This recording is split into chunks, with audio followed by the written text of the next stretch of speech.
क्या करता है? पहला ये कि राज्यसभा के सभापति के रूप में कार्य करता है। दूसरा कि यदि राष्ट्रपति अनुपस्थित हैं, जिसकी संभावना आज की डेट में बहुत ही कम है, तो वो काम करता है राष्ट्रपति के रूप में। क्लियर है बेटा? आगे हेडिंग बनाइए, मंत्री परिषद। अगली हेडिंग होगी आपकी बेटा मंत्री परिषद।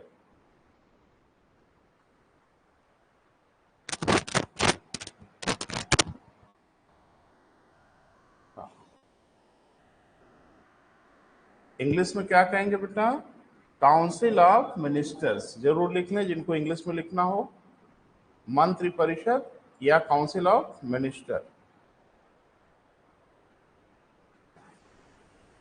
तो क्या है बेटा, इसको थोड़ा सा समझना है। ठीक है, लिखें। हमारे संविधान में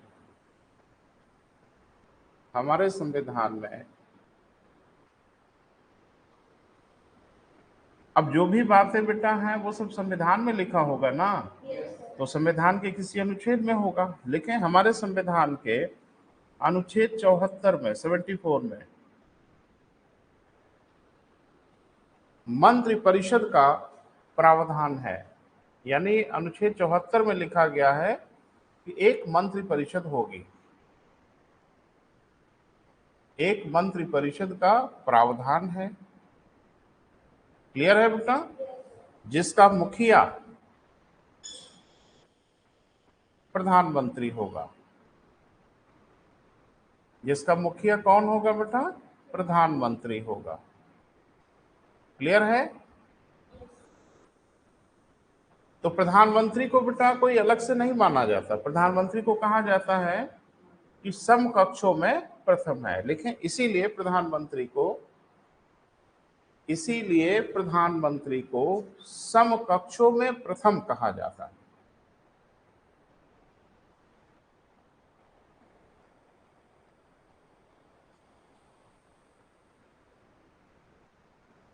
क्या मतलब हुआ बेटा?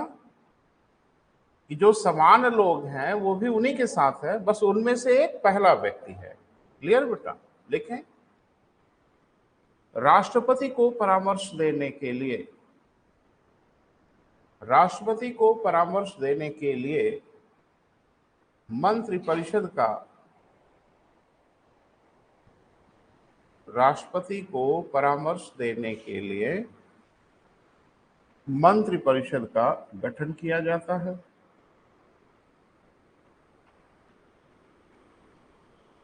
ठीक है, थोड़ा एक डायग्राम से देखो बेटा तो थोड़ा बेहतर रहेगा।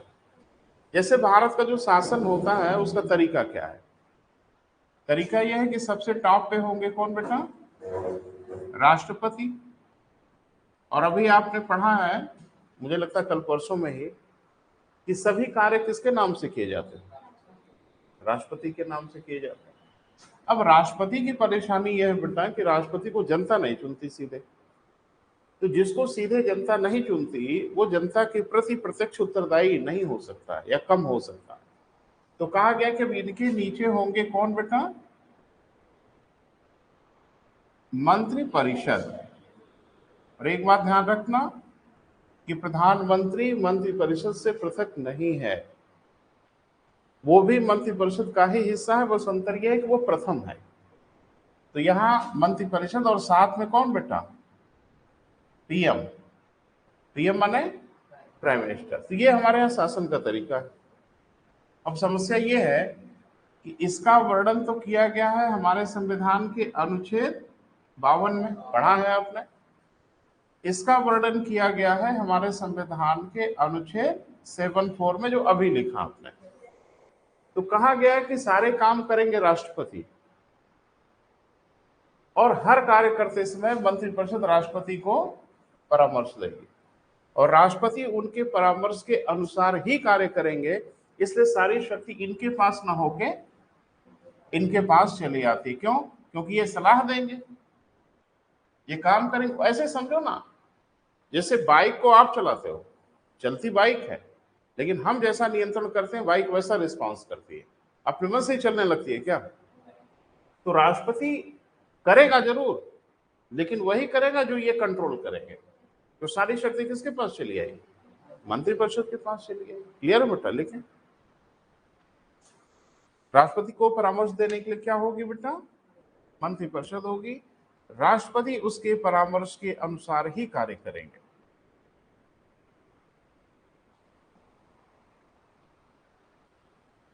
राष्ट्रपति उसके परामर्श के अनुसार ही कार्य करेंगे। पहले चर्चा थोड़ी सी हो चुकी है, आपसे बात हो चुकी है।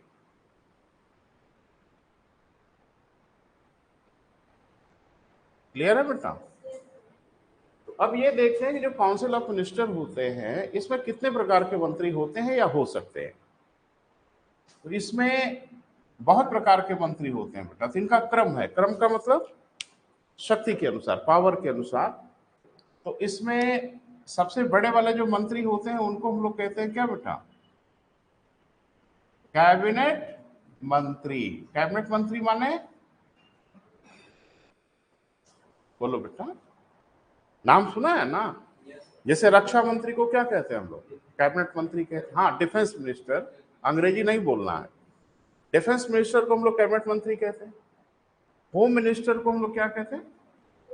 कैबिनेट मंत्री। तो बहुत ढेर सारे ऐसे मंत्री हैं जिनको हम लोग बोलते हैं क्या बेटा? कैबिनेट मंत्री।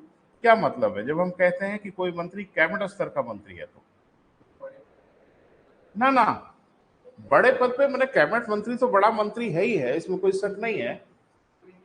इंडिपेंडेंट रहता है, माने समझ लो जैसे राजनाथ सिंह है रक्षा मंत्री, तो रक्षा के विषय में सारे फैसले वो खुद करेंगे, वो प्रधानमंत्री से नहीं पूछने जाएंगे। गृह मंत्री अमित शाह है, तो गृह मंत्रालय का समझो वो प्रधानमंत्री है। सबके तो नहीं है, लेकिन गृह मंत्रालय बस उनके इशारे पर काम करेगा। प्रधानमंत्री उसमें दखल नहीं देते। हाँ, दे सकते हैं, प्रधानमंत्री तो सबसे बड़े ही हैं, लेकिन अमूमन वो इंटरफेयर नहीं करते। तो सबसे बड़े बड़े वाले जो मंत्री होते हैं, बड़े बड़े मतलब जिनकी लंबाई 6 फीट से ज्यादा होती, नहीं नहीं, पावर बड़ा होता है। तो जाहिर सी बात है कि सबसे बड़े वाले मंत्रियों को क्या बोलते हैं बेटा? कैबिनेट मंत्री। कैबिनेट मंत्री से छोटे जो मंत्री होते हैं उनको हम लोग कहते हैं राज्य मंत्री, स्टेट मिनिस्टर। अब राज्य मंत्री जब बच्चा सुनता है तो उसके दिमाग में आता है कि राज्यों के मंत्री।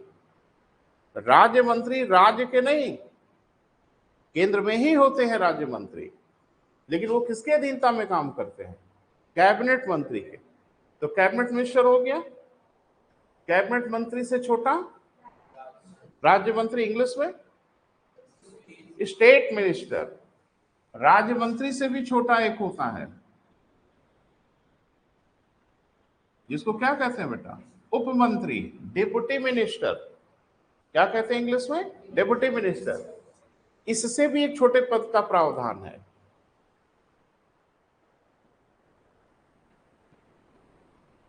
संसदीय सचिव, इसको हम लोग कहते हैं पार्लियामेंट्री सेक्रेटरी। क्लियर है बेटा? जी ना ना ना ना ना, वो सचिव अलग हैं, ये नेता लोग होते हैं, ये पॉलिटिकल लोग होते हैं, संसदीय सचिव। लेकिन बड़ी मजेदार बात है कि हमारे देश में इसकी नियुक्ति नहीं की गई या नहीं की जाती, जरूरत ही नहीं है। अब पूरा ढांचा मैं आपको दिखाने की कोशिश कर रहा हूं कैसे शासन होता है। ये हो गए बेटा राष्ट्रपति, इनके नीचे हो गए पीएम, पीएम के नीचे हो गए कौन बेटा? अब कई ठो होंगे, कौन? हाँ, चार्ट में लिख रहे हैं कैबिनेट मंत्री, ये भी होंगे। ना ना ना ना ना ना, एक लेवल के है ना, एक लेवल, अभी लेवल नीचे ऊपर नहीं कर रहे हैं। ये भी क्या होंगे बेटा? और ये भी क्या होंगे? कैबिनेट मंत्री। कितने कैबिनेट मंत्री? ना, तीन नहीं, हम उदाहरण दे रहे थे ना बेटा, बहुत हो सकते हैं, जितनी जरूरत पड़े सरकार को उतना कैबिनेट मंत्री बनाए। अब कैबिनेट मंत्री क्या करता है कि अपने नीचे, हम एक ओर से आगे बढ़ रहे हैं बेटा, हर ओर से बढ़ेंगे तो जगह नहीं मिलेगी। फिर ये क्या करते हैं कि अपने अधीन रख लेते हैं कौन से?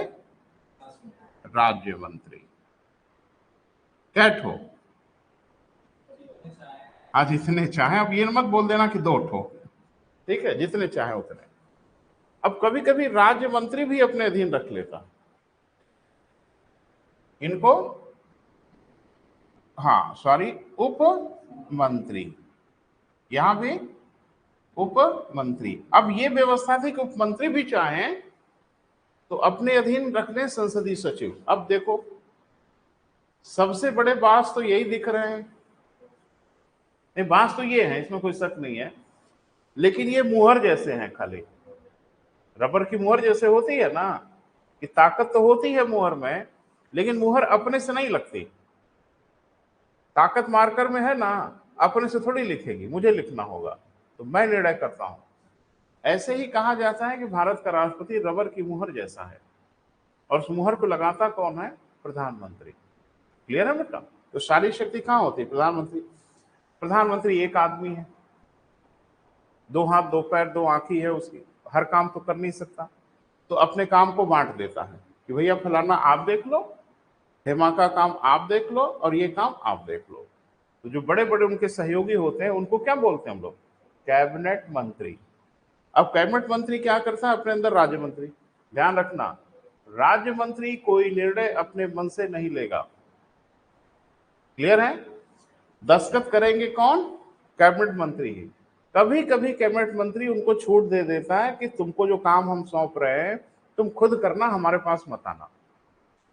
तो ऐसे राज्य मंत्री को बोला जाता है स्वतंत्र प्रभार के राज्य मंत्री। कभी सुना होगा समाचार में, स्वतंत्र प्रभार। तो स्वतंत्र प्रभार का मतलब है कि कैबिनेट मंत्री कोई काम उनको सौंपता है और कह देता है कि ये काम आप खुद करना अपनी दस्तखत मुहर से, हमारे टेबल पे फाइल नहीं आनी चाहिए। क्लियर है बेटा? ये भी अपने अधीनता में रख लेते हैं कौन? डिप्टी मिनिस्टर को, उप मंत्री। ये तो समझ लो इनके पास कोई अधिकार नहीं है, बस ये खाली देखते होते हैं, डांटते फांटते हैं, बाकी हर काम करेगा कौन बेटा? कैबिनेट मंत्री। ये पूरी डिजाइन है बेटा। अब इधर आओ,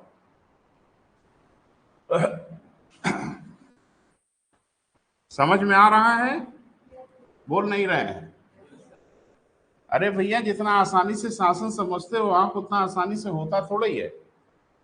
अब ये पूरा जो टीम है ना बेटा, ये कौन कौन? कैबिनेट मंत्री, राज्य मंत्री, उप मंत्री, इन्हीं को कहा जाता है मंत्री परिषद। क्लियर है? अच्छा, इसमें सबसे बड़े बड़े वाले कौन है जी बेटा? राज्य की तरफ आना चाहते हैं तो राज्य में जहां आपने प्रधानमंत्री लिखा था वहां लिख दीजिए सीएम। यहां भी कई ठो कैबिनेट मंत्री होंगे, राज्य में भी, यहां भी राज्य मंत्री होते हैं। वो डिजाइन जो आपको मैंने दिखाया वो केंद्र में भी होती है, वो राज्य में भी होते हैं। राज्य में भी राज्य मंत्री होते हैं, केंद्र में भी राज्य मंत्री होते हैं। बच्चों की क्या परेशानी है, वो जैसे राज्य मंत्री नामक शब्द सुनते हैं तो उनको लगता है राज्यों के मंत्री। ना ना ना ना ना ना, बिल्कुल नहीं, वो शब्द ही अलग है, स्टेट मिनिस्टर कहा जाता है। क्लियर हुआ बेटा? तो अब इन तीनों को इकट्ठे हम लोग क्या बोलते हैं? मंत्री परिषद। इसमें सबसे बड़े वाले मंत्री कौन है? कैबिनेट मंत्री। ये वाले हैं ना बेटा, सबसे बड़े बड़े वाले मंत्री, इन लोगों को हम लोग बोलते हैं मंत्री मंडल। क्लियर है बेटा? तो मंत्री परिषद और मंत्रिमंडल में अंतर समझ में आ रहा है? बड़ा शब्द कौन है?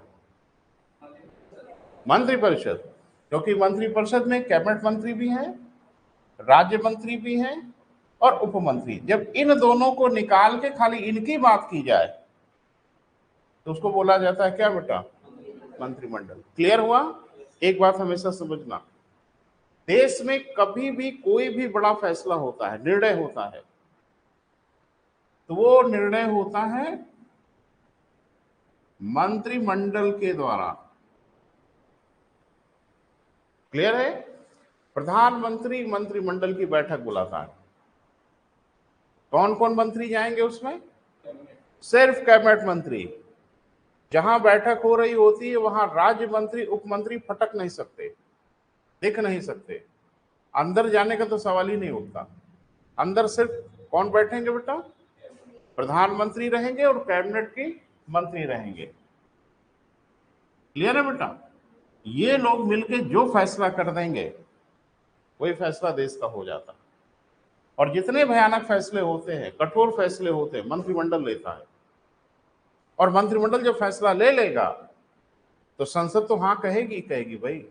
और किसी राज्य मंत्री उप मंत्री की औकात है जो कह दें कि नहीं काहे फैसला ले बिना हमसे पूछे? तुम हो कौन भाई? चपरासी अपने बात से कहेगा कि अकेले किसी निर्णय ले लिए? क्लियर है बेटा? आगे बढ़े। हाँ लिखें, मंत्रिपरिषद में निम्न प्रकार के मंत्री हो सकते हैं। मंत्रिपरिषद में निम्न प्रकार के मंत्री हो सकते हैं।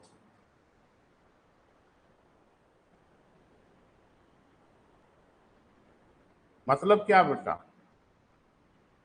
नहीं भी रखो, लेकिन कैबिनेट मंत्री के बिना तो काम नहीं चलेगा ना बेटा, कैबिनेट मंत्री जरूर होगा। अब कैबिनेट मंत्री चाहे तो राज्य मंत्री रखे या ना रखे, लेकिन कभी कभी क्या होता है, जिसमें एक उदाहरण बता रहा हूं, जैसे मान लीजिए रक्षा मंत्रालय बहुत बड़ा मंत्रालय है बेटा। रक्षा मंत्रालय बहुत बड़ा मंत्रालय है और एक आदमी अकेले रक्षा मंत्रालय नहीं संभाल पाता। राजनाथ सिंह है रक्षा मंत्री ना बेटा, अकेले उनके बस का नहीं है। तो वो क्या करते हैं, रक्षा राज्य मंत्री, नाम सुना होगा। अब 2-3 रक्षा राज्य मंत्री बना लेते हैं और उनको दे देते हैं, भैया आप आर्मी देख लीजिएगा, आप नेवी देख लीजिएगा, आप एयरफोर्स देख लीजिएगा, तब तो मैनेज हो पाता है ना बेटा। और कभी कभी राज्य मंत्री भी, अब आर्मी का हिस्सा बहुत बड़ा है तो उसको भी बांट लिया, ट्रेनिंग वाला काम आप देख लेना, खाने पीने वाला काम आप देख लेना, धमाका आप देख लेना, वो बना दिया उप मंत्री। ऐसे काम चलता है बेटा। क्लियर है? लिख लें, मंत्रिपरिषद में निम्न प्रकार के मंत्री होते हैं। लिख लिया? क्रम से लिखें।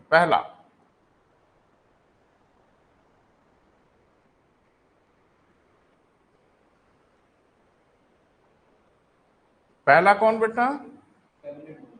कैबिनेट मंत्री। Very good.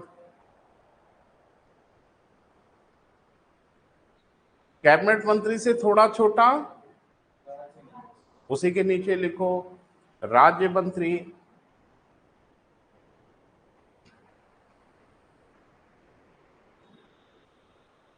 फिर रिपीट करें, राज्य मंत्री माने राज्य मत समझ लेना, राज्य मंत्री से राज्य से कोई लेना देना नहीं।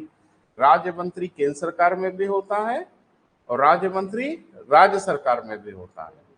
कैबिनेट मंत्री वहां भी होता है, कैबिनेट मंत्री यहां भी होता है, उप मंत्री वहां भी होता है, उप मंत्री यहां भी होता है। ठीक है? लेकिन वह बच्चा जो कभी राज्य मंत्री शब्द नहीं सुना, वो जैसे ही स्टेट मिनिस्टर का नाम सुनता है उसके दिमाग में तुरंत फ्लैश कर जाता है कि राज्य वाले मंत्री की बात हो रही है, और ऐसा नहीं। आगे बढ़े बेटा।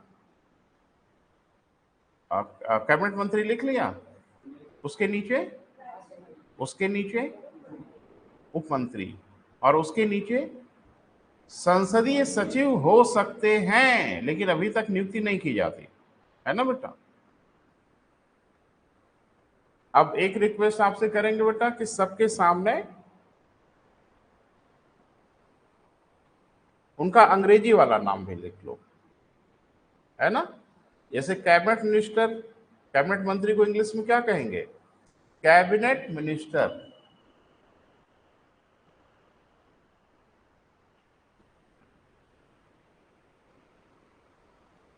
क्लियर है बेटा? राज्य मंत्री को स्टेट मिनिस्टर। स्टेट मिनिस्टर, वही राज्य वाला जो स्टेट है वही स्टेट मिनिस्टर। हो गया बेटा? उप मंत्री को डेपुटी मिनिस्टर। झटके में हम लोग डिप्टी बोल देते हैं, है ना। तो पूरा नाम उसका डेपुटी मिनिस्टर, उप मंत्री। अरे हम लोग कहते हैं ना उपाधीक्षक, तो इंग्लिश में क्या कहते हैं? Deputy SP. तो डिप्टी बोल देते हैं, कोई डिप्टी शब्द नहीं है, डेपुटी शब्द है। क्लियर है? आगे बढ़े। हैं?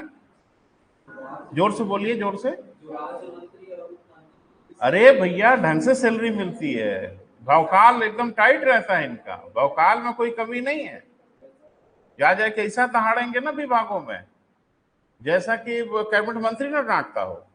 अरे पूरे भौकाल में रहते हैं, पूरे तामझाम में रहते हैं, बिल्कुल सैलरी मिलेगी, काहे नहीं मिलेगी भैया, सैलरी मिलेगी, प्रोटोकॉल है, गाड़ी फाड़ी सिक्योरिटी उक्योरिटी बंगला बंगली सब तामझाम पूरा रहेगा। बस ये है कि निर्णय कैबिनेट मंत्री करेंगे या राज्य मंत्री करेंगे। हाँ, वो राज्य मंत्री निर्णय करेगा जिसको कैबिनेट मंत्री ने स्वतंत्र प्रभार दिया। स्वतंत्र प्रभार का मतलब कि विभाग देके, जैसे मैं एक उदाहरण बताऊं, जैसे पिछली सरकार जो बनी थी योगी जी की, तो हमारे एक अनुज थे, छोटे भाई जैसे, इलाहाबाद में जो हम लोगों का विद्यार्थी जीवन था, उपेंद्र तिवारी। आपको नहीं ध्यान होगा क्योंकि मुझसे रिश्ता था तो मुझे ध्यान है। तो वो बने थे राज्य मंत्री, उपेंद्र तिवारी को बनाया गया राज्य मंत्री, लेकिन इनको स्वतंत्र प्रभार का राज्य मंत्री बनाया गया। हाँ, तो पहुंच ही जाते थे जहां मन हो वहां जांच पड़ताल करने। तो स्वतंत्र प्रभार का राज्य मंत्री समझ लो कि जो काम उसको दिया गया है उस काम का वो कैबिनेट मंत्री ही है, सबका तो नहीं है, लेकिन जो काम उसको सौंपा गया है उसका वो कैबिनेट मंत्री है। क्लियर है बेटा? लास्ट वाला पार्लियामेंट्री सेक्रेटरी, लास्ट वाला क्या है बेटा? Parliamentary secretary. देखो, सेक्रेटरी अलग शब्द है और पार्लियामेंट्री सेक्रेटरी अलग शब्द है। सेक्रेटरी या सचिव प्रशासनिक पद है और संसदीय सचिव राजनीतिक पद है, इसमें नेता की नियुक्ति होती है, लेकिन अभी तक होती नहीं है, हुई नहीं है ना? आगे बढ़े, एक नोट बनाइए। अच्छा, कितने मंत्री बनाए जा सकते हैं? मंत्री कितने बनाए जा सकते? जितनी जरूरत हो, जितनी जरूरत होते मंत्री बना लो। देखो, ये मंत्री वाला पद जो है ना बेटा, ये आप व्यवहार में समझते होगे ये नौटंकी ज्यादा है, काम कम नौटंकी ज्यादा है। मैं उदाहरण से बता रहा हूं। 2002 या 3 के आसपास मुलायम सिंह जी यादव मुख्यमंत्री बने हमारे प्रदेश के, तो बहुमत नहीं था उनके पास, सबसे बड़ी पार्टी तो थे लेकिन बहुमत नहीं था। तो क्या क्या उन्होंने छोटे छोटे कई पार्टियों से सहयोग लिया, भाई हमें सहयोग करिए सरकार बनाने में। जिनसे जिनसे सहयोग लिया सबको मंत्री बनाया, लगभग 250 से 300 के आसपास मंत्री हो गए, 200 से ऊपर। माने जितने लोग सहयोग किए सब मंत्री बनाए गए। तो भैया आप 195 196 मंत्री बना दिए और मुझे लगता है कि 200 के ऊपर बहुमत की जरूरत है, तो जितने जितने विधायक थे लगभग लगभग सब मंत्री बन गए। अब कौन सरकार से कदम पीछे खींचेगा भाई? खींचेगा तो सरकार गिरेगी, आपका मंत्री पद जाएगा। तो ये क्या हो गया बेटा? नौटंकी तो हो गई। जब आप सबको मंत्री बना दोगे तो पैसा खर्चा होगा ना, उनका ताम झाम, उनका सिक्योरिटी, उनका प्रोटोकॉल। अरे मंत्री मतलब खाली नाम का मंत्री थोड़ा ही होता है भाई, उसको सुविधाएं देनी पड़ती है, उसको सैलरी देनी पड़ती है, दुनिया भर का ताम झाम, जैसे आपने पूछा। तो इसमें बड़ा सरकार नाखुश हो गई। ये तो बढ़िया तरीका है यार कि 25 पार्टियों को जुटा के सरकार बनाइए और सबको मंत्री बना दीजिए, तो सरकार बनाने में शामिल हो ही जाएंगे। जब उनको बताओगे कि आप आ जाइए और आपको मंत्री बनना एकदम 100% गारंटी है, तो सब लोग आके शामिल हो जाएंगे। तो हमारे लोकतंत्र की नौटंकी हो जाएगी ना कल को ये। तो इसलिए हमारे संविधान में एक संशोधन किया गया, उसी समय किया गया। सौभाग्य से उसी समय कोचिंग स्थापित भी हुई थी 2003 में। 91वां संविधान संशोधन हुआ वर्ष 2003 में, और जिसमें स्पष्ट कह दिया गया कि मंत्री अब बहुत ज्यादा नहीं बना सकते आप। कितना बना सकते हैं बेटा, अगर कुछ आपको आइडिया हो तो? 15% से ज्यादा नहीं, यानी विधानसभा की जितनी सदस्य संख्या होगी उसका 15% से ज्यादा नहीं। जैसे उत्तर प्रदेश की बात करें तो 400 के आसपास, यही ना बेटा? तो कितना मंत्री बना सकते हैं? 60 से ज्यादा मंत्री नहीं बनेंगे। क्लियर है बेटा? तो मुझे लगता है ये कुछ ठीक हुआ। और नहीं तो मंत्री बना रहे हैं 200-200। अरे कोई तरीका है? जनता का पैसा है, पानी की तरह से बहा दीजिए। 25 गाड़ी लेके, 25 सिक्योरिटी लेके ड्रामा फैलाएंगे सड़क पर। तो पैसा किसका बर्बाद होता है? हमारे करों का पैसा बर्बाद होता है ना बेटा। तो चलें लिख लें, नोट बना के बेटा लिखो। 91वें संविधान पूछा गया है बेटा कंपटीशन में, बार बार पूछा गया, तो ध्यान से लिखिए। 91वें संविधान संशोधन, 91 मतलब 91, 91वें संविधान संशोधन वर्ष 2003 के अनुसार यह निर्धारित किया गया कि मंत्रियों की संख्या, मंत्री माने कैबिनेट मंत्री नहीं बेटा, अरे इधर देखो, इधर देखो, मंत्री माने खाली कैबिनेट मंत्री नहीं, टोटल मिला के, टोटल। लिखें, मंत्रियों की संख्या कुल सदस्यों की संख्या के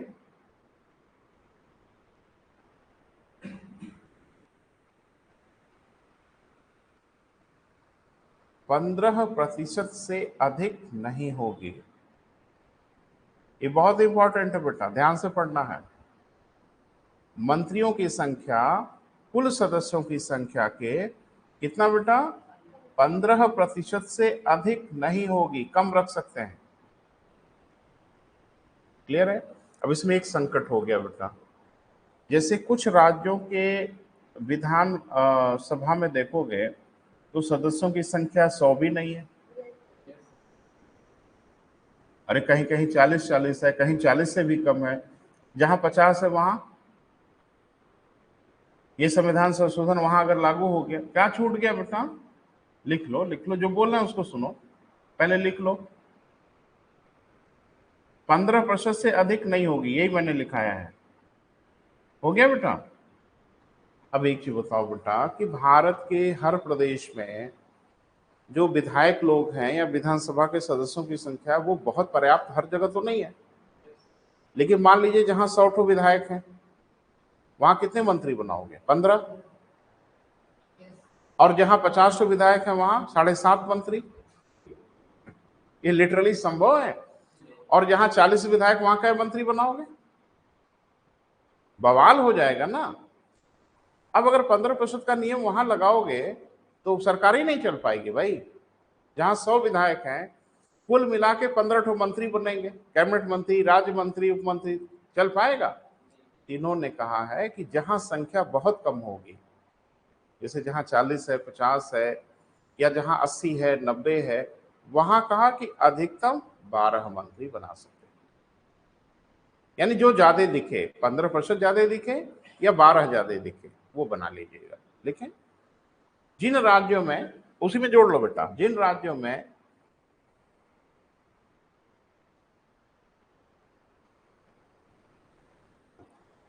विधानसभा के सदस्यों की संख्या, विधानसभा के सदस्यों की संख्या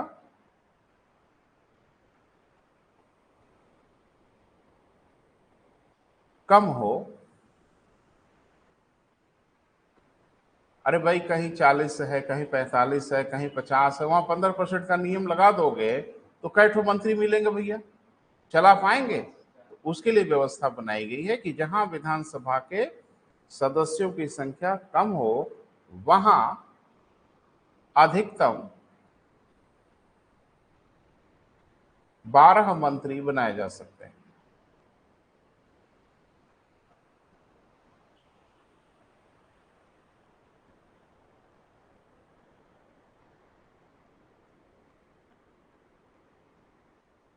क्लियर है बेटा? ऐसा सिर्फ इसलिए किया गया कि आगे भविष्य में इस तरह की नौटंकी ना हो। नहीं, एक बात मुझे बताओ, मैं एक विधायक हूं, चुनाव जीत गया, मुझे सरकार बनाने के लिए बुला लिया गया, अकेला मैं हूं, निर्दल प्रत्याशी, और मान लीजिए राज्यपाल की बड़ी मेहरबानी है, उन्होंने मुझे बुला लिया कि आइए सरकार बनाइए, बना ही लेंगे सरकार? कोई शख्स हुआ है क्या? कह देंगे भैया जो जो मेरे साथ आएंगे सरकार बनाने सबको मंत्री बना देंगे, सब आ जाएंगे भैया, तो तमाशा हो जाएगा लोकतंत्र का ना बेटा। इसलिए कहा गया है मंत्रियों की संख्या 15% से अधिक नहीं होगी। तो 15% या 12 डिसाइड कर लो कौन वाला ठीक लग रहा है आपको। बोल नहीं रहे हैं? अरे जाहिर सी बात है जिसके यहाँ 100 होंगे वो 12 पे सहमत नहीं होगा, वो 15% की बात करेगा, और जिसके यहाँ 50 होगा वो 15% पे बात नहीं करेगा, वो 12 को पसंद करेगा। यानी 15% या 12 जो पसंद हो चुन लो। तो 12 वो चुनेंगे जहां सदस्य संख्या कम होगी, 15% वो चुनेंगे जहां सदस्य संख्या 100 या उससे ज्यादा होगी। क्लियर हुआ? ये गणित का मामला है बेटा। आगे बढ़े।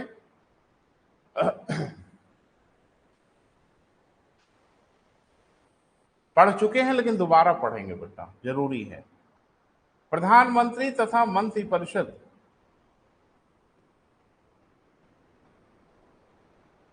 की नियुक्ति।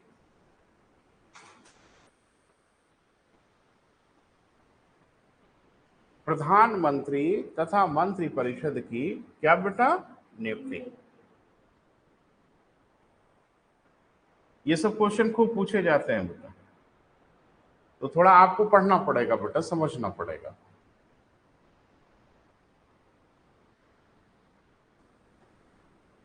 प्रधानमंत्री की नियुक्ति कौन करता है? अच्छा आप बताओ बेटा, प्रधानमंत्री चुना जाता है? सुन लो पूरा, पहले ही हाँ वो मत बोलो। भारत में प्रधानमंत्री का चुनाव होता है, भारत में प्रधानमंत्री नियुक्त होता है, भारत में प्रधानमंत्री निर्वाचित होता है, भारत में प्रधानमंत्री मनोनीत होता है। हाँ तो आगे लाइन पे ना अभी बोल रहे थे निर्वाचित होता है। इस देश में प्रधानमंत्री का निर्वाचन नहीं होता। होता है क्या? वोट दिए हो मोदी जी को? नहीं भाई, हम सांसद को चुनते हैं बेटा। मोदी जी बनारस के एक एमपी हैं बस, है ना बेटा? जैसे बाकी एमपी होते हैं ना, वैसे वह भी एमपी है, बस वो बनारस से सांसद हैं। कि हमने प्रधानमंत्री के रूप में चुना है उनको? नहीं नहीं, देश कभी प्रधानमंत्री का चुनाव नहीं करता। पहले हम लोग क्या चुनते हैं बेटा? सांसद चुनते हैं। जब सांसद चुन लिए जाते हैं पूरे देश से, तो जिस पार्टी के सबसे ज्यादा सांसद होते हैं वो पार्टी फैसला करे कि किसको प्रधानमंत्री बनाना है, जनता का उसमें फैसला नहीं होता। पता नहीं मेरी बात समझ पा रहे हो कि नहीं? जैसे बीजेपी के सांसद ज्यादा हो गए, बोले बेटा, बहुमत से ज्यादा सांसद इनके हो गए। अब बीजेपी ये फैसला करेगी कि उनका प्रधानमंत्री मोदी होंगे, गडकरी होंगे, राजनाथ होंगे, कौन होंगे, इसमें जनता से कोई लेना देना नहीं है। यह है लेना देना? जनता अगर चुनती प्रधानमंत्री तो किसी की औकात नहीं थी कि दूसरे को प्रधानमंत्री बना देता। देखो मान लो अभी थोड़ी देर के लिए 2024 में चुनाव होना है ना। अभी बीजेपी ये फैसला करे कि नरेंद्र मोदी अब प्रधानमंत्री नहीं रहेंगे, अब प्रधानमंत्री गडकरी रहेंगे बचे हुए समय के लिए, कुछ कर लोगे आप? तो ये हमारा फैसला है भैया, उनका फैसला। मुख्यमंत्री आप चुनते हो। योगी जी को कई जने वोट दिए भैया यहाँ के? योगी जी गोरखपुर के एक विधायक हैं, और बीजेपी के सारे विधायक मिलजुल के फैसला किए कि योगी बाबा रहेंगे मुख्यमंत्री, क्योंकि बुलडोजर वगैरह ठीक से चला रहे हैं। अच्छा पहली बार जब मुख्यमंत्री बने थे तो पता था आपको? अरे भाई अब तो दूसरी बार है ना, लो दूसरे टर्म में मुख्यमंत्री है ना, एक 5 साल बिता लिया ना इन्होंने। तो जो पहली बार ये मुख्यमंत्री बने थे, किसको पता था कि कौन मुख्यमंत्री होगा? आपको पता था? कोई कह रहा था सिन्हा जी बनेंगे, कोई कह रहा था कि नहीं योगी जी बनेंगे, तब तक बीच में एक और कहीं से आ गए कोई प्रशासनिक अधिकारी। अगर हम चुनेंगे, ये रहस्य रहेगा कौन बनेगा कौन नहीं बनेगा। तो ध्यान रखना, न प्रधानमंत्री का चुनाव होता है इस देश में, न मुख्यमंत्री का चुनाव होता है। हम विधायक और सांसद खाली चुनते हैं। क्लियर है? सांसद लोग फैसला करें कि आपका कौन होगा प्रधानमंत्री, विधायक फैसला करें कि कौन होगा उनका मुख्यमंत्री। लेकिन इस देश में होता क्या है, जैसे आपने नोटिस किया होगा, मोदी जी जब घूम घूम के प्रचार कर रहे थे चुनाव का क्या कह रहे थे, अभी फिर कहेंगे, देखना, कि हमारे सांसदों को जिताइए, मैं भी सांसद बनूंगा और मैं आपको आश्वस्त करता हूं कि मैं ही प्रधानमंत्री बनूंगा, क्योंकि मेरी बड़ी तगड़ी पकड़ है पार्टी पर। और ये जाएंगे कहां भाग के लोग। योगी जी इस बार जब चुनाव लड़े थे तो कह के लड़े थे ना कि आप बीजेपी को बहुमत में लाइए, हम बनेंगे तब मुख्यमंत्री। और आप बीजेपी को बहुमत में लाए, योगी जी बने मुख्यमंत्री। तो प्रोजेक्ट तो कर देते हैं लोग, लेकिन अगर उसमें परिवर्तन भी हो जाएगा तो आप कुछ नहीं कर सकते। आप क्या कर लोगे? पहली बार मोदी जी ये कह के लड़े थे ना चुनाव कि बीजेपी को जिताइए तो हम प्रधानमंत्री बन जाएंगे। जनता ने मान लो बीजेपी को जिता दिया और अडानी बन जाते प्रधानमंत्री, तो क्या कर लेते आप? कुछ कर लेते नहीं। अब ये व्यक्तिगत पार्टी का मामला है, इसमें जनता से कोई लेना देना नहीं है। क्लियर है बेटा? आगे बढ़े बेटा। अनुच्छेद 74 के अनुसार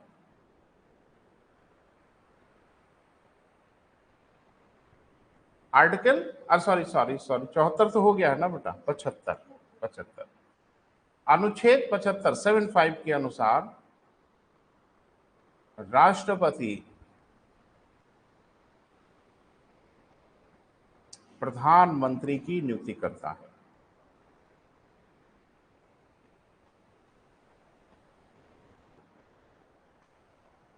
किसकी बेटा?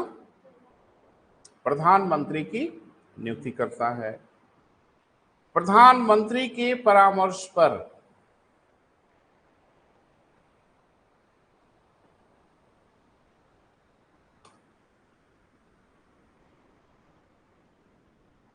अन्य मंत्रियों की नियुक्ति करता है।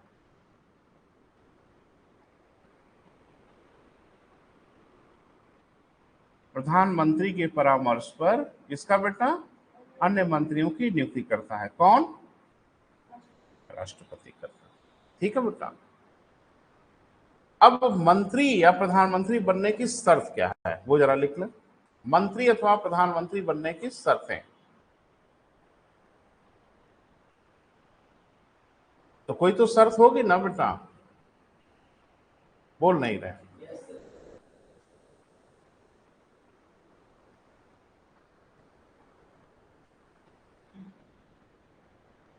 मंत्री अथवा प्रधानमंत्री होने की शर्त। एक चीज बताओ, अभी आपने पढ़ा कि राष्ट्रपति प्रधानमंत्री की नियुक्ति करता है, राष्ट्रपति मंत्री की नियुक्ति करता है, तो भाई हमें भी कर देना। जुगाड़ नहीं है मेरा, लेकिन जुगाड़ उगाड़ लगाओ तो क्या संभव है? नहीं संभव है, क्योंकि उसकी कुछ शर्तें भी हैं। तो पहली शर्त, उस कंडीशन बेटा 1 2 3 करके लिखो। पहला, ऐसा व्यक्ति लोकसभा का सदस्य हो।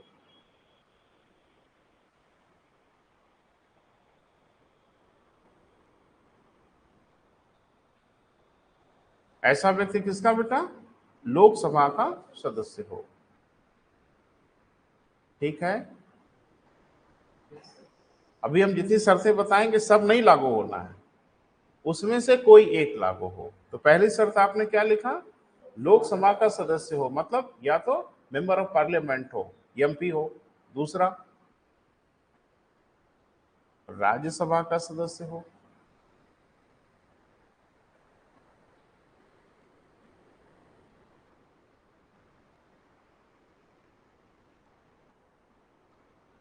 मतलब राज्यसभा के सदस्यों को भी मंत्री या प्रधानमंत्री बनाया जा सकता है, ये दिमाग में बैठा लेना। ठीक है। ये दोनों नहीं है तो एक तीसरी भी कंडीशन, 6 माह के अंदर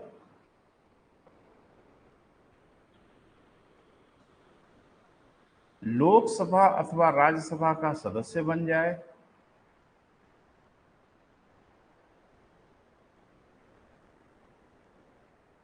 छह माह के अंदर लोकसभा अथवा किसका बेटा?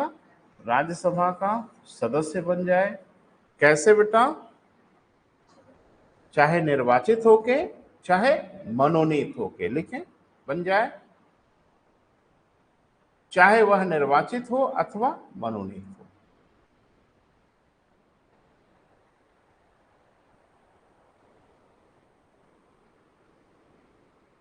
चाहे वह निर्वाचित हो अथवा क्या बेटा, मनोनीत हो।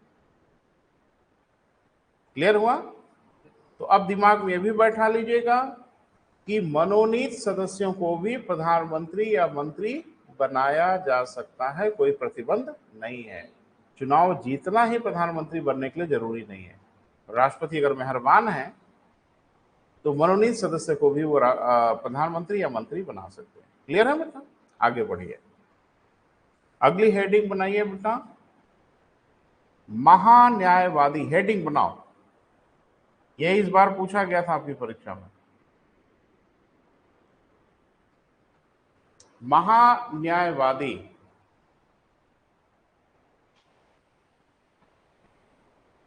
इंग्लिश में बेटा attorney general. Attorney general English में अगर लिखना चाहें तो लिखें अटॉर्नी जनरल। क्या संवैधानिक पद है? क्या इस पद का उल्लेख संविधान में है? अरे बेटा, भारत में बहुत ढेर सारे पद हैं, हर पद का वर्णन संविधान में किया गया हो जरूरी थोड़ा ही है। चलो मैं उदाहरण बता रहा हूं। दरोगा, दरोगा के पद का वर्णन संविधान में है? नहीं है। सीएमओ, स्वास्थ्य विभाग का डायरेक्टर, अरे नहीं है बेटा, इन सब पदों का वर्णन संविधान में नहीं है, लेकिन फिर भी ये पद है ना। लेकिन कुछ पद ऐसे हैं जिनका वर्णन संविधान में किया गया है। तो मैं यही पूछ रहा हूं, अटॉर्नी जनरल तो होता ही है इस देश में, क्या इसका वर्णन संविधान में किया गया है? ऐसे ही है। और है तो किसी नंबर पे होगा, नंबर बता दो। है बेटा 76, वेरी गुड। अनुच्छेद 76। अरे 75 के बाद 76 ही है, जानबूझ के इसलिए लिखा है। 74, 75, 76 सब साथ में दिखे। इसका वर्णन कहाँ है बेटा? 76 में है ना? तो थोड़ा सा इसके बारे में जाने, फिर हम लोग लिखते हैं। पहला तो ये कि ये जो पद बनाया हम लोगों ने, ये कहीं ना कहीं से हमारे दिमाग में आया होगा कि भाई हमारे भी संविधान में ऐसा पद होना चाहिए। तो इसकी अवधारणा जो हमने लिया है वो ब्रिटेन के संविधान से लिया। कहां से बेटा?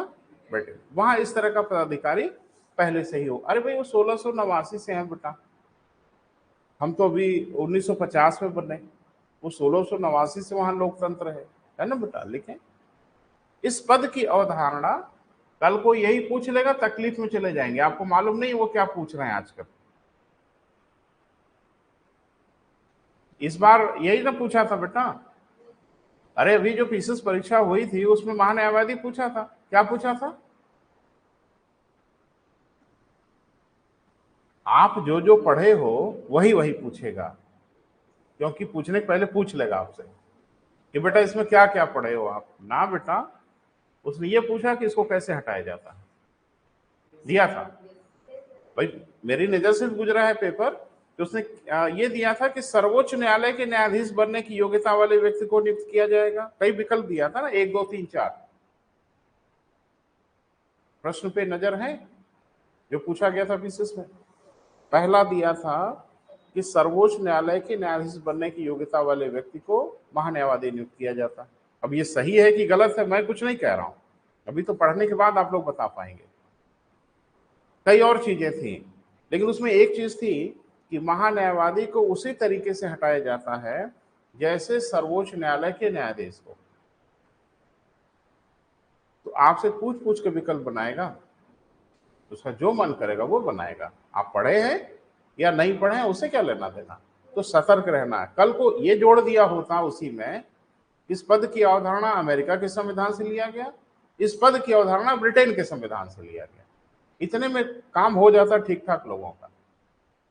तो कौन सी सूचना कितनी महत्वपूर्ण है आपको पता होता नहीं, बस आप तो ऐसे पढ़ के निकल जाते हो। सतर्क रहिए, हमला होगा उधर से, है ना बेटा? लिखे इस पद की अवधारणा कहां से बेटा? ब्रिटेन के संविधान से लिया गया।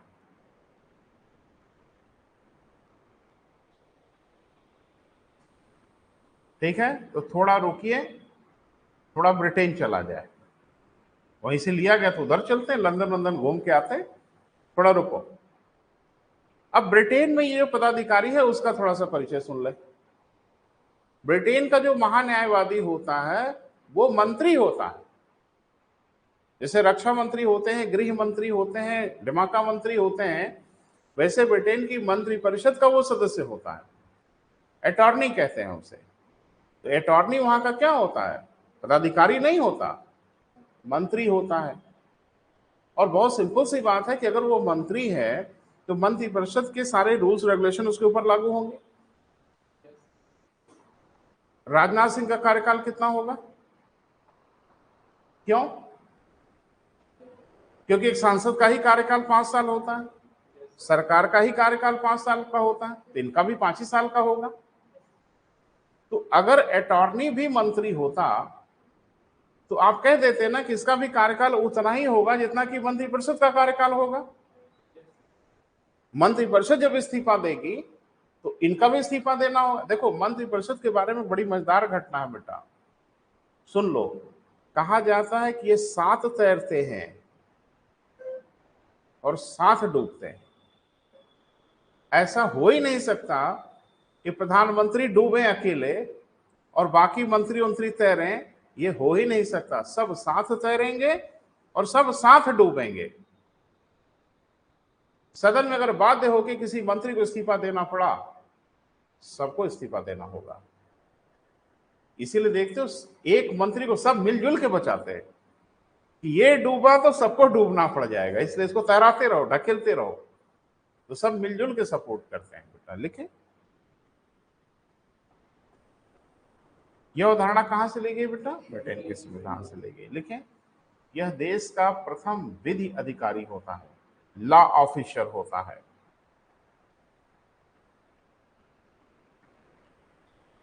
यह देश का प्रथम क्या बेटा? विधि अधिकारी होता है। विधि अधिकारी माने लॉ ऑफिसर होता है। यही पूछा और बुद्धि गुम हो गई। देश का पहला विधि अधिकारी कौन होता है? अरे रुक जाइए भैया, बड़ा आसान हो गया ना। अभी 2 मिनट पहले पूछता देश का प्रथम विधि अधिकारी कौन होता, और हम विकल्प देने लगते ना, आप परेशान हो जाते। विकल्प दे दे के पूछ दें कि देश का प्रथम विधि अधिकारी कौन होता है। ए, सर्वोच्च न्यायालय का मुख्य न्यायाधीश, b, solicitor general, c, attorney general, d, advocate general. तकलीफ में चले गए ना? आप नहीं गए, मैं सहमत हूं, आप तो समझी रहे, निशाना साध लिए हैं। लेकिन एक नया बच्चा जो ये सब चीजों को नहीं जानता, उसका काम तो खत्म हो जाएगा ना बेटा।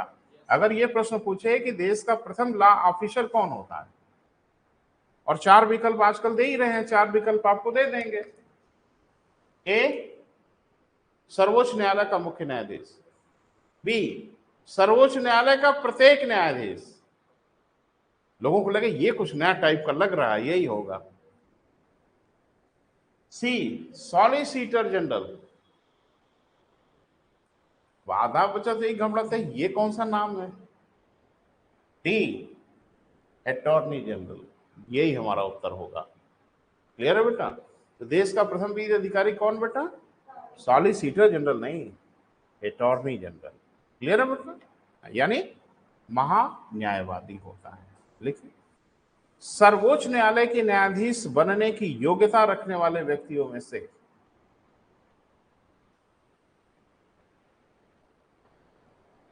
सर्वोच्च न्यायालय के न्यायाधीश बनने की योग्यता रखने वाले व्यक्तियों में से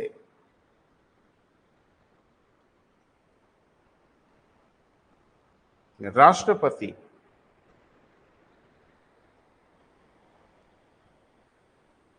महान्यायवादी की नियुक्ति करते हैं।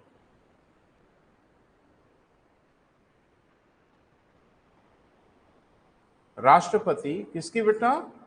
महान्यायवादी की नियुक्ति करते हैं।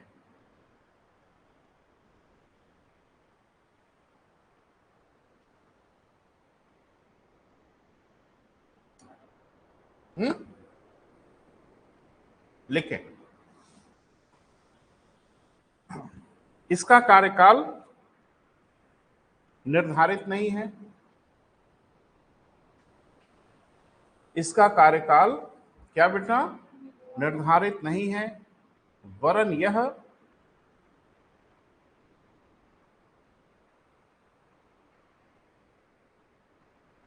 मंत्रिपरिषद के त्यागपत्र देते ही स्वयं त्यागपत्र दे देता है।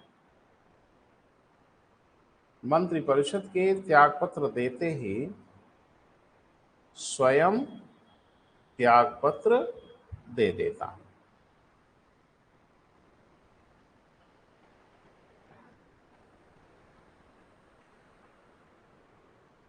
क्लियर है बेटा? अर्थात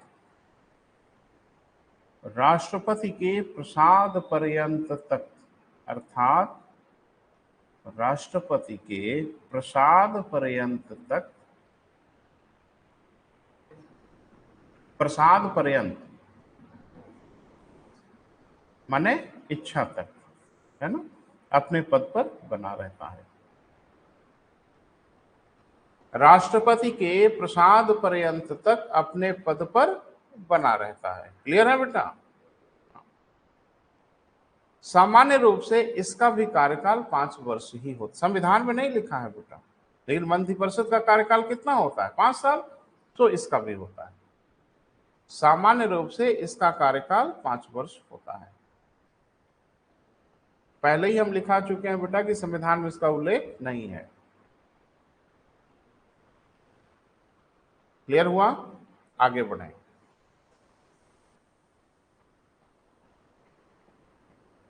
संसद का सदस्य न होते हुए भी, लिखो, संसद का सदस्य न होते हुए भी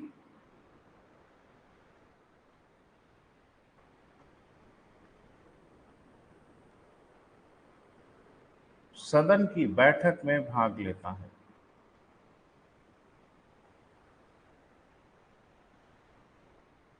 संसद का सदस्य न होते हुए भी क्या करता है बेटा? सदन की बैठक में भाग लेता है। जब वो सदन में बैठता है तो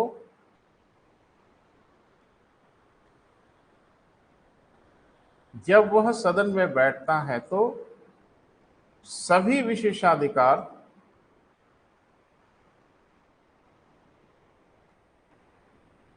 तथा उन्मुक्ति माने छूट,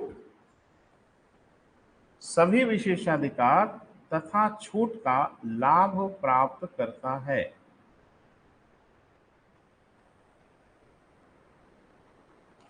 लाभ प्राप्त करता है।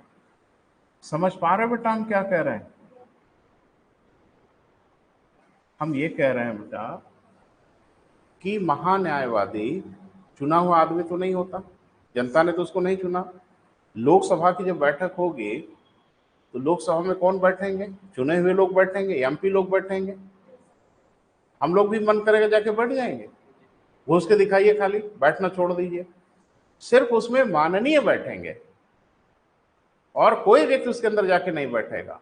वो चाहे आईएएस हो, चाहे जो माना है वो हो, किसी की औकात नहीं उसके अंदर घुस जाए। एक आदमी घुस जाता है उसके अंदर। कौन? ये जो आप देख रहे हैं, महान्यायवादी। ये सदन का सदस्य नहीं होता, लेकिन फिर भी उसकी बैठक में जाके बैठता है। संविधान में इसका उल्लेख है। जब वो सदन की बैठक में बैठेगा तो बाकी जितने सदस्यों को जो अधिकार मिला हुआ है, सारे अधिकार इसको मिलते हैं। यानी यह भी प्रश्न पूछ सकता है, इससे भी प्रश्न पूछा जा सकता है। जो जो एक एमपी को अधिकार है वो सारे के सारे अधिकार अटॉर्नी जनरल को मिलते हैं, लेकिन तब जब वो सदन में जाके बैठ जाए। बस एक ही अधिकार इसको नहीं दिया गया, वोट नहीं कर सकता, मतदान नहीं कर सकता, लेकिन सभी विशेषाधिकार प्राप्त है, परंतु यह मतदान नहीं कर सकता। मतदान मतलब वोट नहीं कर सकता। क्लियर हुआ बेटा? अब ये देखते हैं इनका काम क्या है। भाई ये पद अगर बनाया गया होगा संविधान में, इनको सैलरी वैलरी दी जा रही होगी, इनका कोई काम भी होगा ना हमारे संविधान में। क्या काम है? महान्यायवादी का क्या काम है? अगर काम नहीं है तो फिर पद काहे बनाया भाई? काम होगा तभी तो पद बनाया गया होगा। तो इनका कोई काम होगा? क्या काम है बताएं? पहला तो मैंने यही कहा कि प्रथम विधि अधिकारी है।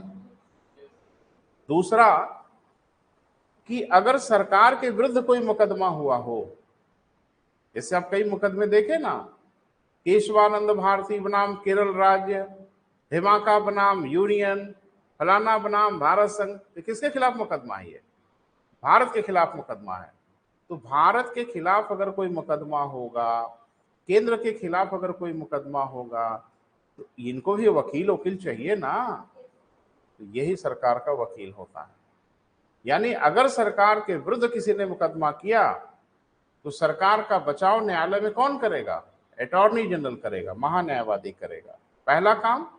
दूसरा काम कि कोई भी कानून जब बनाया जाता है तो कागज पे लिखा जाता है, ड्राफ्टिंग की जाती है। ये उस ड्राफ्टिंग को पढ़ता है, कागज पे जो लिखा गया उसको पढ़ता है, और ये सुनिश्चित करता है कि संवैधानिक रूप से इसमें कोई गलती नहीं है। क्लियर है बेटा? अथवा समय समय पर विधि के विषय में जो कार्य राष्ट्रपति निर्धारित करें, कि कानून के विषय में फलाना काम है जिसको अटॉर्नी जनरल आपको करना है, वो करेगा। जरा क्रम से लिखना बेटा। एक छोटी सी हेडिंग बना लें, कार्य। किसका कार्य बेटा? महान्यायवादी का। अब कार्य लिखे हो तो दूसरे का कार्य उसमें थोड़ा ही लिखोगे, जो टाइटल चल रही वही लिखेंगे। पहला, यदि सरकार के विरुद्ध कोई वाद हो, वाद माने मुकदमा, यदि सरकार के विरुद्ध कोई वाद हो तो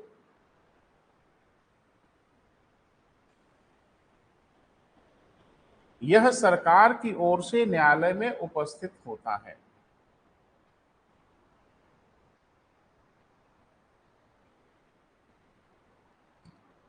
क्या करता है बेटा? सरकार की ओर से न्यायालय में क्या होता है बेटा? उपस्थित होता है तथा सरकार का बचाव करता है।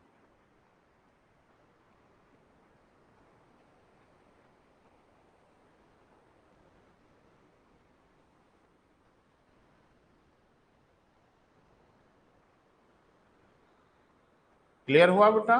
दूसरा, किसी विधेयक पर अपनी राय रखता है।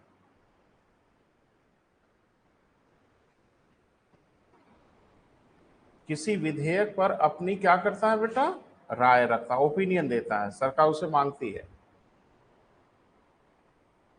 ठीक है। तीसरा, नहीं लिख पाए बेटा, किसी विधेयक पर, विधेयक को इंग्लिश में बिल कहते हैं, किसी विधेयक पर अपनी राय देता, ओपिनियन देता है। तीसरा,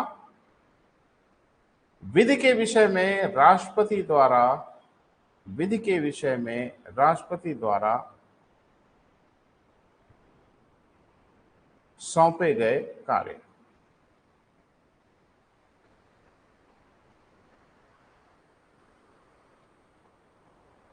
सौंपे गए क्या बेटा? कार्य। अब एक रिक्वेस्ट बेटा आपसे करनी है, आपके दिमाग में अगर कुछ पूछने के लिए प्रश्न आ रहा हो तो बात कर लें अटॉर्नी जनरल के विषय में। जैसे दिमाग में कुछ चल रहा हो कि सर ये भी पूछा जा सकता है, तो आप बात कर लो बेटा, नहीं तो फिर हम आगे चलें।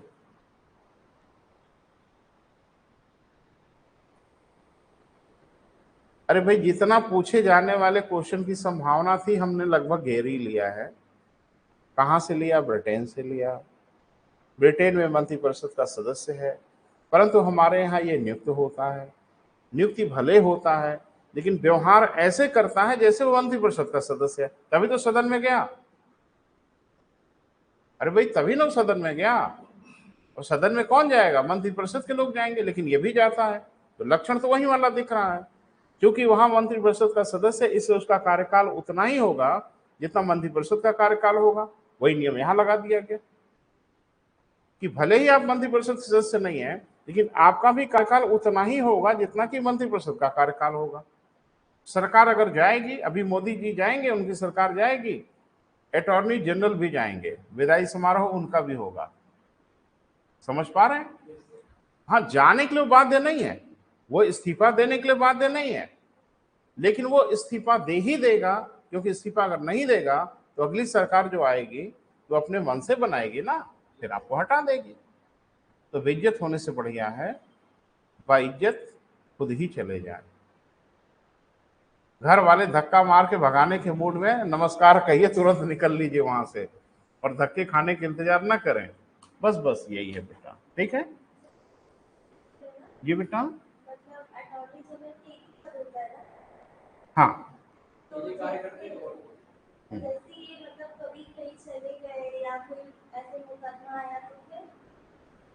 कहाँ चले गए? शादी वादी में?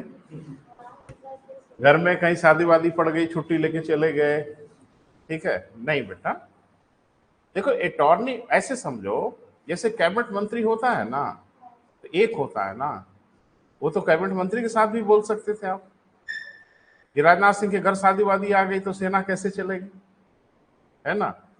नहीं, ये अकेले होता है बेटा, ये अकेले व्यक्ति नहीं होता, इसका पूरा ताम झाम है। इसके विभाग में जो वरिष्ठ अधिकारी होता है, जो प्रशासनिक अधिकारी होता है, उसको सॉलिसिटर जनरल कहते हैं, अंडर काम करता है, और बड़ी भारी भरकम टीम होती है। अरे टीम तो जिले तक है। आपके यहाँ भी सरकारी वकील होते हैं, बोल नहीं रहे हो? अरे आपके यहाँ भी सरकारी वकील होते हैं ना, तो यहाँ भी सरकार के खिलाफ अगर कोई मामला होगा जिले स्तर पे, तो अटॉर्नी जनरल थोड़ी आएंगे, तो यहाँ का जो सरकारी वकील होगा वो संभाल लेगा। बात कुछ ज्यादा ही बिगड़ जाएगी, इसमें प्रदेश स्तर के या जिले स्तर के वकील अब न संभाल पाए तो मैदान जंग में उतर जाएंगे अटॉर्नी जनरल। अगर बहुत बड़े वकील होते हैं बेटा, और अमूमन वो कोर्ट में नहीं जाते।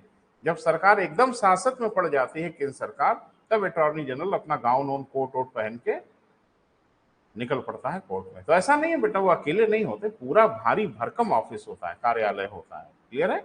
ऐसी कोई दिक्कत नहीं। और कुछ ऐसे पूछो ना बेटा, अगर मन में कुछ चल रहा है आप पूछोगे, नहीं तो हम नहीं समझ पाएंगे ना आपको क्या दिक्कत है। तो अगर कोई दिक्कत महसूस हो रही है तो बात करो। मुझे लगता है मैंने सब कवर किया, कुछ छोड़ा नहीं है, तो पूछने की कोई जगह नहीं है। पेज बदल दीजिए, अगले पेज को चूज कर लीजिए, हेडिंग बना लीजिए, पार्लियामेंट या संसद। शुरुआत कर देते हैं, चर्चा कल करेंगे विस्तार से।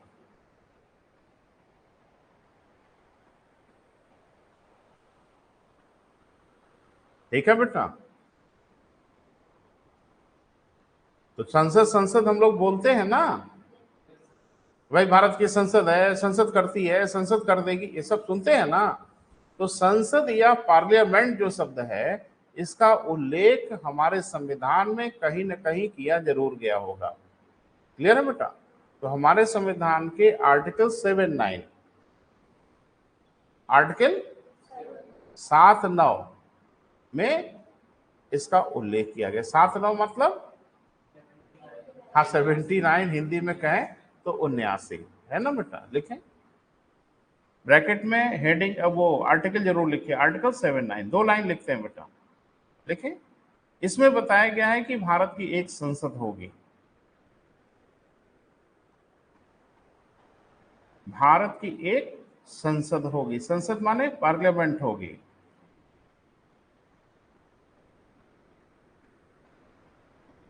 जो निम्न 3 से मिलकर बनेगी।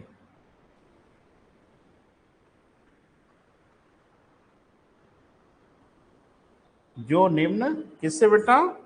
3 से मिलकर बनेगी। तो कौन कौन 3 बेटा? 1 2 3 करके लिखिए। पहला, राष्ट्रपति।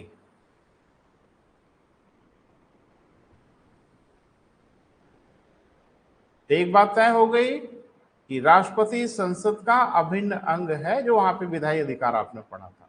आगे बेटा दूसरा, राज्यसभा। राज्यसभा को अंग्रेजी में क्या कहते हैं? राज्यसभा ही कहते हैं। ठीक है? हाँ, लेकिन इसको उच्च सदन या अपर हाउस कहते हैं, ब्रैकेट में लिख सकते हैं, उच्च सदन या अपर हाउस।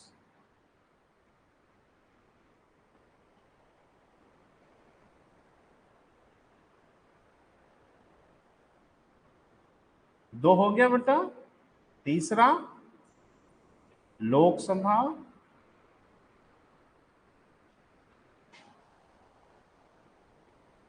या इसको हम लोग क्या बोलते हैं बेटा, लोअर हाउस, निम्न सदन। ठीक है बेटा, कल हम लोग इसी पे विस्तार से बात करेंगे। तो आज यही समाप्त कर रहे हैं बेटा, अभी 10 मिनट में आते हैं आपके सामने।